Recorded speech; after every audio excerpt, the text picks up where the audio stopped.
प्यारे बच्चों, आज मैं आपकी पाठ्य पुस्तक आकृति के पाठ 2 नन्हे चूजे की दोस्त पाठ का भाषा ज्ञान करवाऊंगी।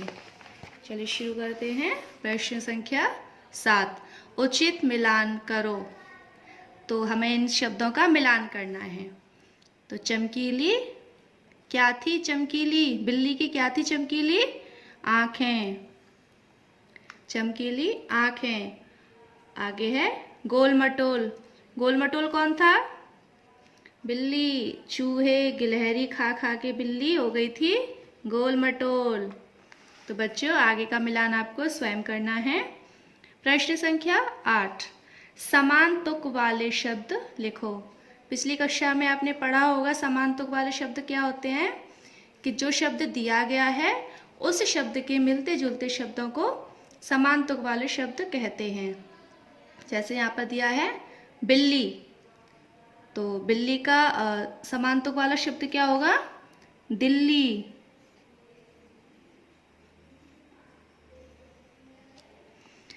ठीक है, ऐसे ही बच्चों आपको आगे के समान तुक वाले शब्द स्वयं करने हैं।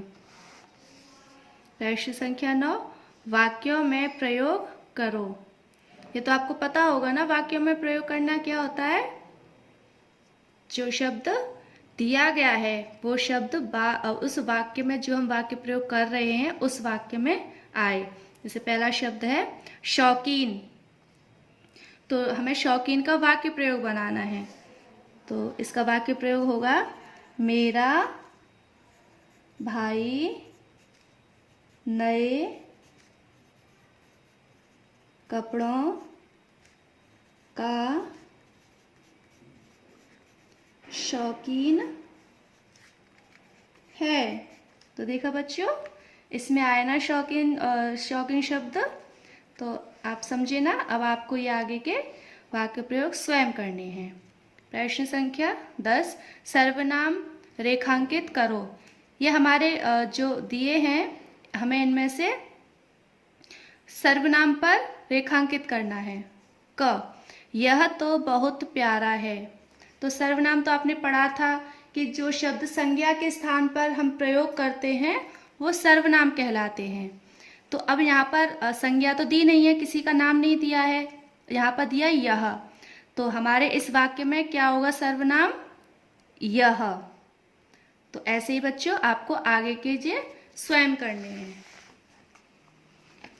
प्रश्न संख्या 11, लिंग बदलकर लिखो। यहाँ पर कुछ शब्द दिए हैं, हमें इनके लिंग बदलने हैं। पहला है बिल्ली। बिल्ली हमारा क्या है? स्त्रीलिंग या पुल्लिंग? स्त्रीलिंग है। तो बिल्ली का पुल्लिंग क्या होगा जब इसको बदल देंगे? तो बिलाव। तो बिल्ली का लिंग जब हमने बदला तो इसका बिल्ली का हुआ बिलाव। ऐसे ही आपको आगे ये स्वयं करने हैं।